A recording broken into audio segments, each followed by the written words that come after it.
శ్రీ గురవే నమః. మనకు శ్రద్ధ ఎంతో ఉంది. మనం వైరాగ్యాన్ని కూడా కలిగి ఉన్నాము, భక్తిని కూడా కలిగి ఉన్నాము. పట్టుదల ఉంది, దీక్ష ఉంది, ఒక గట్టి నిశ్చయం కూడా ఉంది. కాకపోతే ఆ నిశ్చయమే మనల్ని పక్కదోవ పట్టిస్తోంది. మనకున్నటువంటి అన్ని మంచి లక్షణాలను కూడా దురుపయోగం చేసేటట్లు చేస్తుంది. అంటే ఏ వ్యక్తి అయినా కానీ ఒక ప్రయారిటీ పెట్టుకొని మనకి ఇది ముఖ్యమైనది అని దాని విషయంలో శ్రద్ధను చూపించకుండా ఉండరు కదా. వాళ్ళకి ముఖ్యమైనటువంటి విషయాల్లో వాళ్ళు జాగ్రత్తనైతే వహిస్తారు కదా.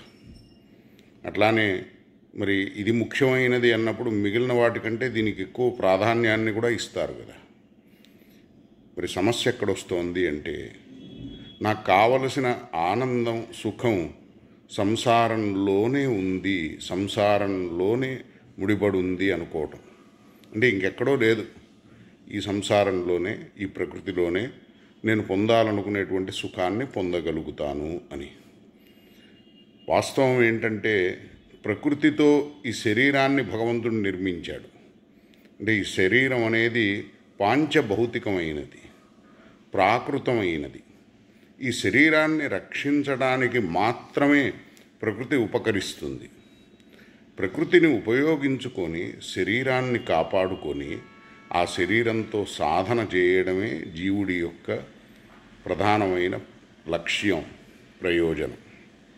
మరి సాధనకు అనుకూలంగా శరీరాన్ని ఉపయోగించుకోవాలి అంటే సాధన విషయంలో శ్రద్ధను కలిగి ఉండాలి.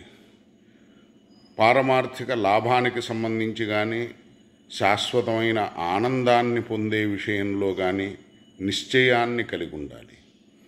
జన్మ యొక్క విలువను గ్రహించడం అంటే ఈ జన్మ ఎంత అశాశ్వతమైనదో, ఎంత క్షణభంగురమైనదో ఆ అంశం కూడా సదా గుర్తుంచుకోవాలి. ఎందుకంటే అహన్యహని భూతాని గచ్చంతీహ యమాలయం శేషాహ స్థిరత్వమిచ్చంతి కిమాశ్చర్యమతఃపరం అంటాడు యక్షుడు ధర్మరాజుతో. అట్లానే అనిత్యాని శరీరాణి మరి విభవో నైవ శాశ్వత. శరీరము అనిత్యమే, సంపత్తి కూడా, ఈ సంపదలు, ధనం ఇవన్నీ కూడా అశాశ్వతమే. వీటినేమి మనిషి తన వెంట తీసుకువెళ్ళడు. చేసుకున్నటువంటి కర్మ ఏదైతే ఉందో, సత్కర్మ అయితే ఆ కర్మానుగోగచ్చతి జీవ ఏకః ఏక ఏవ ప్రలీయతే ఏక ఏవ. మరి ఆ ఏకోనుభుంక్తే సుకృతమేక ఏవ హి దుష్కృతం. వచ్చేటప్పుడు తీసుకువచ్చేది, తీసుకువెళ్ళేది మరి తోడెవరున్నారు? భగవంతుడొక్కడే. భగవంతుణ్ణే తోడుగా తెచ్చుకుంటున్నాడు, భగవంతుణ్ణే తోడుగా తీసుకువెళ్తున్నాడు. ఆయన కర్మ సాక్షిగా ఉంటున్నాడు, కర్మ ఫలాన్ని ఇస్తున్నాడు. ఆచరించినటువంటి కర్మకు సంబంధించి మనం ఫలాన్ని పొందుతున్నాము. అయితే సత్కర్మను ఆచరించడానికి, సద్బుద్ధిని పెంపొందించుకోవడానికి కావలసినంత సహకారాన్ని భగవంతుడు అందిస్తున్నాడు. ఏక ఏవ ప్రజాయతే ఏక ఏవ ప్రలీయతే. వచ్చేటప్పుడు ఒక్కడిగానే వస్తున్నాడు, వెళ్ళేటప్పుడు ఒక్కడుగానే వెళ్తున్నాడు. ఏకోనుభుంక్తే, ఎవరి అనుభవం వాళ్ళదే, ఎవరి కర్మఫలాన్ని వాళ్ళు అనుభవించాలి. మరి అవశ్యమనుభోక్తవ్యం కృతం కర్మ శుభాశుభం. దీని అర్థం సంచితాన్నంతా అనుభవించాలని కాదు, అది సాధ్యమయ్యే పని కూడా కాదు. కానీ ప్రారబ్ధం ఏదైతే ఉందో భగవంతుడు కృపతో నిర్ణయించింది, ఆ ప్రారబ్ధాన్ని తప్పనిసరిగా అనుభవించాలి. ఎంత గొప్పవాళ్ళైనా కానీ, ఎంత యోగ్యులైనా కానీ ప్రారబ్ధాన్ని దాటడం సాధ్యమయ్యే విషయం కాదు.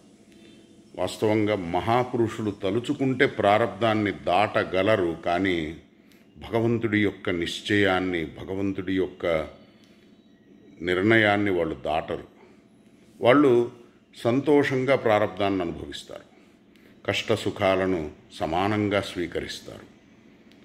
కష్టం వస్తే కృంగిపోరు, సుఖం కలిగితే పొంగిపోరు. ఎందుకంటే ఈ కష్ట సుఖాలను కర్మానుభవంలో భాగంగా చూస్తారు తప్ప వాస్తవమైనటువంటి కష్ట సుఖాలు ఇవి కావు అనే నిశ్చయంతో ఉంటారు. ఎందుకంటే తాత్కాలికమైనవి కష్ట సుఖాలు ఎందుకు అవుతాయి? శాశ్వతంగా దుఃఖాన్ని దూరం చేసుకోవడం మనకు ప్రయోజనం, శాశ్వతమైన ఆనందాన్ని పొందడం మనకు ప్రయోజనం. అంతేగాని తాత్కాలికంగా వచ్చే సుఖం గొప్పదే. అట్లానే ఎప్పుడైతే శాశ్వతమైన ఆనందాన్ని జీవుడు లక్ష్యం చేసుకొని దానికోసం ప్రయత్నిస్తాడో, ఇంకా ఈ దుఃఖం మటుకు శాశ్వతం ఎట్లా అవుతుంది? శాశ్వతంగా దుఃఖం దూరం అయిపోతుంది కదా ఆ సాధన సిద్ధావస్థను చేరుకుంటే. ఈ లక్ష్యంతో జీవులు అప్రమత్తులై ఉత్తిష్టత, జాగ్రత్త, ప్రాప్యవరాన్నిబోధత అని చెప్తోంది వేదం. కాబట్టి మానవ శరీరం దొరకగానే మీరు జాగరూకులై వాస్తవిక మహాపురుషుణ్ణి ఆశ్రయించండి, సద్గురువును శరణు వేడండి అని చెప్తోంది వేదం. మోహనిద్రను వీడి, అలసత్వాన్ని వీడి భగవత్ప్రాప్తికి అనుకూలమైనటువంటి భగవత్కృపా విశేషానికి రూపమైన ఈ మానవ శరీరాన్ని మీరు పొందారు. ఇంకా అలసత్వానికి తావివ్వకుండా వెంటనే భగవంతుణ్ణి పొందే నిశ్చయంతో మహాపురుషుణ్ణి శరణు వేడండి, మహాపురుషుణ్ణి ఆశ్రయించండి అని చెప్తోంది వేదం. కానీ స గురుమేవాభిగచ్చేత్ సమిత్పాణి శ్రోత్రియం బ్రహ్మనిష్టం. ఎందుకంటే గురువు భగవంతుణ్ణి దగ్గర చేసేవాడు. గురువు సాక్షాత్తు భగవంతుడి యొక్క స్వరూపం. అసలు గురువు అని మనకు ఒక మహాపురుషుడి విషయంలో నిష్ఠ కుదరటం అంటే అది భగవత్కృపతో సాధ్యమవుతుంది. ఎందుకంటే గురువు మానవ మాత్రుడు కాదు, గురువు దివ్యమైనటువంటి భగవంతుడి యొక్క స్వరూపం. భగవంతుడే స్వయంగా గురు రూపంలో జీవులను తనకు దగ్గర చేసుకుంటాడు.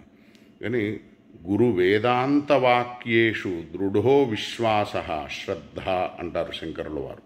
అంటే గురువు యొక్క వచనం విషయంలో ఏదైతే నిష్ఠను మనం కలిగి ఉంటామో దానినే, అంటే పరిపూర్ణమైనటువంటి విశ్వాసాన్ని, దానినే శ్రద్ధ అంటారు శంకరుల వారు.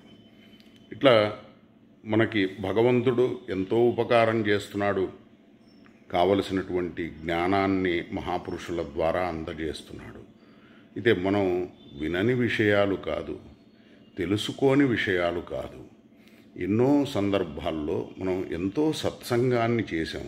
అట్లానే ఎన్నో జన్మలలో మానవ జన్మ లభించినప్పుడల్లా, నిజమే మానవ జన్మ అంత సులభంగా దొరికేది కాదు, అరుదుగా దొరికేది. జన్మాంతర సహస్రైస్తు మానుష్యం హి దుర్లభం, దుర్లభో మానుషో దేహ దేహినాం క్షణభంగుర, తత్రాపి దుర్లభం మన్యే వైకుంఠ ప్రియ దర్శనం. జంతూనాం నరజన్మ దుర్లభం, దుర్లభం త్రయమేవైతత్ దైవానుగ్రహకారకం, మనుష్యత్వం ముముక్షుత్వం మహాపురుష సంశ్రయ అంటున్నారు శంకరుల వారు. కాబట్టి మానవ శరీరం దొరకటం దుర్లభము. అట్లానే ఏ ఉద్దేశంతో భగవంతుడు ఈ మానవ శరీరాన్ని ఇచ్చాడో ఆ ఉద్దేశాన్ని పూర్తి చేసుకోవాలి, ఆ లక్ష్య సిద్ధి కోసం ప్రయత్నించాలి అనే నిశ్చయం కలగటం ఇంకా దుర్లభం. ఆనంద ప్రాప్తిని కోరుకోవడం, శాశ్వతంగా ఆనందాన్ని పొందాలనుకోవటం, అట్లానే మరి దానిని సిద్ధింపజేసే ఆ మార్గాన్ని బోధించే, ఆ మార్గాన్ని చూపించే మహాపురుషుడి యొక్క ఆశ్రయం ఇంకా దుర్లభం. మరి ఇంతకంటే విశేషమైనటువంటి కృపను భగవంతుడు చూపించలేడు. కానీ భగవంతుడు అన్ని విధాలా కృపను చూపిస్తూనే ఉన్నాడు, అనుగ్రహాన్ని కలిగే ఉన్నాడు. ఆ అంశాన్ని మనం సదా గుర్తుంచుకొని జన్మను ఎలా కాపాడుకోవాలో దానికి తగిన ప్రయత్నాన్ని చేయాలి. ఈ ప్రపంచంలో మనలానే ఎంతోమంది జీవులు మరి ఇదే శరీరాన్ని కలిగి ఉండి ఈ ఇంద్రియాలతోనే, ఈ మనస్సుతోనే సాధన చేశారు, మహాపురుషులయ్యారు, సిద్ధావస్థను పొందారు. వాళ్ళకి భగవంతుడు ప్రత్యేకించి వేరే ఇంద్రియాలు ఇవ్వలేదు, వేరే మనస్సు ఇవ్వలేదు. ఈ ఉన్నటువంటి వసతులతోనే, ఈ ఉన్నటువంటి సౌకర్యాలతోనే మరి వాళ్ళ మనస్సును ప్రకృతిలో కాకుండా, సాంసారికమైనటువంటి విషయాలలో కాకుండా భగవంతుడి యందు లగ్నం చేసి భగవంతుడిని పొందారు. మా మనుస్మరతశ్చిత్తం మయ్యేవ ప్రవిలీయతే. నిజంగా ఆయనలో గనక చిత్తాన్ని పెడితే ఆయన్నే పొందుతారు. ఇందుకు భ్రమర కీటక న్యాయం. ఒక పురుగును తుమ్మెద తీసుకొచ్చి ఒక గూట్లో పెడుతుంది. అది బయటికి పోనివ్వకుండా ఇదే కాపలా కాస్తుంది. ఆ పురుగు తుమ్మెదను చూసి చూసి అది కూడా తుమ్మెదగా మారిపోయి వెళ్ళిపోతుంది. అట్లా భగవంతుణ్ణి ధ్యానించటం అనేది సామాన్యమైన సాధన కాదు. ప్రాకృతమైన మనస్సుతో మనం భగవంతుడి యొక్క ప్రాకృతమైన రూపాన్నే ధ్యానించగలుగుతాం. కానీ భగవంతుడి యొక్క రూపం దివ్యమైనది అనే భావాన్ని కలిగి ఉండి మనం ధ్యానిస్తే ఆ ప్రాకృతమైన రూపధ్యానమే దివ్యమైన భగవంతుడి రూపాన్ని ధ్యానించిన దానితో సమానమవుతుంది అని, అలాంటి ఫలాన్ని భగవంతుడి ఇస్తానని చెప్తున్నాడు. ఎందుకంటే ఆయన్ను ధ్యానించమని చెప్తున్నాడు. ఆలోడ్య సర్వశాస్త్రాన్ని విచార్య చ పునఃపునః ఇదమేకం సునిష్పన్నం ధ్యేయో నారాయణో హరిహి అని చెప్తున్నారు వ్యాస మహర్షి. కాబట్టి రూపధ్యానం ఏదైతే ఉందో ఇది చాలా శ్రేష్టమైనటువంటి సాధన. ఆ భగవంతుడి రూపాన్ని ధ్యానించడం వల్ల హృదయం నిర్మలమవుతుంది, విశుద్ధమవుతుంది. గురువు యొక్క కృపతో హృదయం దివ్యమవుతుంది. ఈ సాధన చాలా సులభమైనది. యోమామేవమసమ్మూఢ జానాతి పురుషోత్తమం స సర్వవిద్ భజతి మాం సర్వభావేన భారత. కాబట్టి ధ్యానాచ్చ భగవంతుడిని ధ్యానించమని చెప్తున్నాడు. మరి భగవంతుణ్ణి మనం ఏ విధంగా అయినా భావన చేయొచ్చు, ఎలా అయినా ధ్యానించవచ్చు. మనకు నచ్చిన రూపాన్ని ధ్యానించవచ్చు, మనకు నచ్చిన విధంగా ఆయన్ను భావించవచ్చు. భావశుద్ధిర్మనుష్యాణం ప్రమాణం సర్వవస్తుషు. ఈ భావశుద్ధే ప్రమాణం. ఈ భావాన్ని అనుసరించే భగవంతుడు ప్రసన్నుడవుతాడు. భావగ్రాహి జనార్దన. కాబట్టి భగవంతుడు భావాన్నే ఎక్కువ ఇష్టపడతాడు. ఒకవేళ మనస్సులో గనక ఆయనకు సంబంధించినటువంటి భావం లేకపోతే, ప్రీతి విశేషాన్ని కలిగి ఉండకపోతే, ప్రాకృతంగా చేసేటువంటి సాధనలతో ఆయన ప్రసన్నుడు కాడు. అంటే భక్తి అనేది హృదయంలో భగవంతుడి విషయంలో ఉండే అనురాగాన్ని సూచించేది. అయితే కామాత్, అట్లానే ద్వేషాత్ చైద్యాదయో నృపాః, కామాత్ గోప్యః, భయాత్ కంసః. కంసుడు భయంతోనే ఆ మనస్సును భగవంతుడికి దగ్గర చేశాడు. శిశుపాలాదులు మరి ద్వేషంతో మనస్సును భగవంతుడికి దగ్గర చేశారు. గోపికలు కామభావంతో శ్రీకృష్ణుడికి దగ్గరయ్యారు. మరి ఎవరు ఏ విధంగా మనస్సును ఆయనకు దగ్గర చేసినా ఆ మనస్సు నిర్మలమవుతుంది. మరి పూతన విషమివ్వటం కోసం శ్రీకృష్ణుడి దగ్గరికి వెళ్ళింది. కానీ శ్రీకృష్ణుడు తన తల్లికిచ్చినటువంటి ధామాన్నిచ్చాడు పూతనకు. అహోబకీయం స్తనకాలకూటం జిఘాంసజా పాజడదప్యసాధ్వి లేభే పదం ధాత్రియుచితాం తతోనియం కంవా దయాళుం శరణం వ్రజేమ. ఇంతకంటే దయాళు ఇంకెవరుంటారు? ఆయన్ని కాకుండా ఇంకెవరిని నేను శరణు వేడతానని చెప్తున్నాడు సుఖయోగీంద్రుడు. కాబట్టి పూతన విషమివ్వటానికి వెళ్ళినప్పటికీ మాతృభావంతోనే శ్రీకృష్ణుడు చూశాడు. తన తల్లి యశోదకిచ్చినటువంటి తన ధామాన్నే ఇచ్చాడు. మరి ఎంత దయాళు ఆయన. అందుకని ఏన కేనాప్యుపాయేన మనఃకృష్ణే నివేశయేత్. ఏ ఉపాయమైనా పర్వాలేదు, ఏ విధానమైనా పర్వాలేదు. ఎందుకంటే భక్తి ఏ విధంగా చేయాలి అనేది అది ముఖ్యం కాదు. మనస్సును ఆయనకు దగ్గర చేయటం ముఖ్యం. మనస్సు ఆయనకు దగ్గరగా ఉండటం ముఖ్యం. తస్మాత్ సర్వేషు కాలేషు మామనుస్మర అనన్యచేతా సతతం యో మాం స్మరతి నిత్యశః. మరి భగవంతుడు జీవుల యొక్క యోగక్షేమాలను వహిస్తాడు. సదా పరమోపకారాన్ని చేస్తాడు ఆయన స్మరణను గనక చేస్తే. కాబట్టి భగవద్భక్తిని చేయడాన్ని మించిన పని విశ్వంలో ఇంకొకటి లేదు. ఇది వాస్తవంగా పారమార్థిక లాభం, పారమార్థిక స్వార్థం, దివ్య స్వార్థం. జీవుడు కృతకృత్యుడు కావాలంటే ఈ స్వార్థాన్ని తెలుసుకోవాలి. స్వ అంటే జీవుడు, అర్థం అంటే ప్రయోజనం. జీవుడికి ఆనంద ప్రాప్తే ప్రయోజనం. కాబట్టి జీవుడు భగవంతుడి యొక్క అంశ అవడం వలన భగవంతుడికి దగ్గరవ్వాలనుకుంటాడు, ఆనందాన్ని పొందాలనుకుంటాడు. ఆనందమే భగవంతుడు, ఆనందమే పరబ్రహ్మ. కాబట్టి జీవుడు ఆనందానుభవాన్ని పొందుతాడు. రసగుహ్యేవాయన్ లబ్ధ్వానందీ భవతి అంటోంది వేదం. రసస్వరూపుడైన భగవంతుణ్ణి పొంది జీవుడు ఆనందీ భవతి, ఆనందో భవతి కాదు, ఆనందో బ్రహ్మేతి అని చెప్పినటువంటి వేదం ఆనందీ భవతి అంటుంది. ఆనందాన్ని పొందినవాడవుతాడు, భగవత్ప్రాప్తి. కాబట్టి సిద్ధావస్థను జీవుడు పొందాలి, భగవంతుణ్ణి ఆశ్రయించాలి, ఆయన జనులం కావాలి. వాస్తవంగా మనమంతా కూడా ఆయనతో నిత్య సంబంధాన్ని కలిగి ఉన్నాం. కానీ మన స్వరూపాన్ని మనం మరచిపోయి, మనకు భగవంతుడితో ఉన్న సంబంధాన్ని మరచిపోయి, మనం దుఃఖాన్ని కోరుకుంటున్నట్లా, సంతోషాన్ని కోరుకుంటున్నట్లా. కాబట్టి శాశ్వతమైన ఆనందాన్ని పొందాలి అంటే మన స్వరూపాన్ని తెలుసుకోవాలి, మనకు సకల సంబంధాలు భగవంతుడితో ఉన్నాయి అనే సత్యాన్ని కూడా గ్రహించాలి. ఎంతోమంది జీవులు అనాదిగా అనంతకాలంగా భగవంతుణ్ణి పొందారు.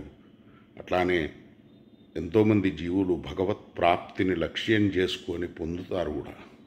కాకపోతే భగవత్ ప్రాప్తిని దుర్లభమైనదిగా భావించే మానసిక స్థితిని దాటి అది సులభమైనదే అనే భగవద్వచనాన్ని సదా గుర్తుంచుకోవాలి. అనన్యచేతా సతతం యోమాం స్మరతి నిత్యశః తస్యాహం సులభః పార్థ నిత్యయుక్తస్య యోగినః. కాబట్టి నిరంతరం ఆయనను మనం అనన్యనిష్టతో గనక స్మరిస్తే ఆయన సులభుడే. కాబట్టి భక్త్యాత్వనన్యజా శక్య అహమేవం విధోర్జున అంటున్నాడు. కాబట్టి అనన్య భక్తికే ఆయన దొరుకుతాడు తప్ప వేరే ఇతరమైన ఉపాయాలతో ఆయన దొరకడు. అట్లానే భగవంతుణ్ణి శరణు వేడటమే ఉపాయం. అదే మనకు భగవంతుణ్ణి దగ్గర చేసేది. ఆయన్ని ఆశ్రయించకుండా, ఆయన అనుగ్రహాన్ని పొందకుండా జీవుడు కృతకృత్యుడు కాలేడు, మాయను దాటలేడు, పరమానందాన్ని పొందలేడు. కాబట్టి భక్తి అనేది జీవుణ్ణి సిద్ధావస్థకు తీసుకువెళ్ళేది. ఎందుకంటే భక్తే అమృతస్వరూప. భక్తిని పొందినటువంటి జీవుడే ధన్యుడవుతాడు, కృతకృత్యుడవుతాడు, పూర్ణుడవుతాడు. కాబట్టి భగవంతుణ్ణి తన అధీనంలో పెట్టుకునేటువంటి భక్తిని భగవంతుడు జీవుడికి ప్రసాదించాలంటే ఆ జీవుడికి భగవంతుడు కూడా అధీనుడు కావాల్సి వస్తుంది. ఇంత విశేషమైనటువంటి కృపను జీవుడి మీద చూపించాలని భగవంతుడు నిశ్చయించుకొని దేవదుర్లభమైన మానవ జన్మనిచ్చాడంటే ఆ లక్ష్యాన్ని ప్రయోజనంగా భావించి దానిని సిద్ధింపజేసుకోవడానికి ఆరాటపడాలి. కానీ వేరే వేటి కోసమో ఆరాటపడి దుఃఖించవలసిన అవసరం లేదు. వేరే ఇతరమైన విషయాల కోసం ఆరాటపడి దుఃఖించడమే దుస్థితి. అసలు ప్రయోజనాన్ని, అసలు లక్ష్యాన్ని నిర్లక్ష్యం చేసి. కాబట్టి మనం ఒక గొప్ప యోగ్యమైనటువంటి జన్మను పొంది ఒక దుర్లభమైనటువంటి సిద్ధిని పొందే మార్గంలో, క్రమంలో ఎంతో భాగ్యవంతులమని తెలుసుకొని మనకున్నటువంటి భగవత్కృపను సదా భావిస్తూ కృతజ్ఞతతో ఆ లక్ష్యసిద్ధి కోసం ముందుకు వెళ్ళాలి తప్ప వేరే ఇతరమైన విషయాల కోసం దుఃఖించవలసిన అవసరం లేదు. ఆ దుస్థితి నుండి బయటపడాలి. హృదయాన్ని బలహీనంగా చేసుకోకుండా హృదయంలో బలాన్ని పెంచుకొని వైరాగ్యయుక్తులమై శాశ్వతమైన ప్రయోజనాన్ని లక్ష్యం చేసుకోవాలి. హరయే నమః, గురవే నమః.